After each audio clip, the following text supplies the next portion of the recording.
नमस्कार दर्शक बंधु जय जगन्नाथ। आपणकर प्रिय श्रेणीमाय और ममतार अच्छी किसी मजेदार सीन आशा करुच्ची आज प्रोमोटी आपण मानक निश्चय भल लगे।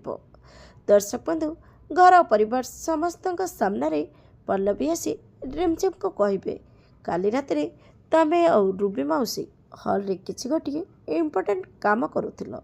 कौन करुल तमें दीदी दुई जन तापर से किछि कहीपरेनि दुहे दुही को अनौथिबे। ठीक सेतिक बेले आदर्श आसीजिबे। आदर्श कहबे एमाने किछि कर नथिले पल्लवी बस तम किचन रे थिबा फुल सिलेंडर टाको काढ़ी नहीं सेठी गोटे खाली सिलेंडर रखी देइतिले। हेले दर्शक बंधु आदर्शंकर एक कथा शुणी रिमझिम और रूबी मौसी डरी जाइथिबे।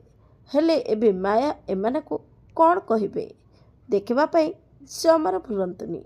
आज राति 7टारे आपणकर प्रिय सीरियल माया ओ ममता।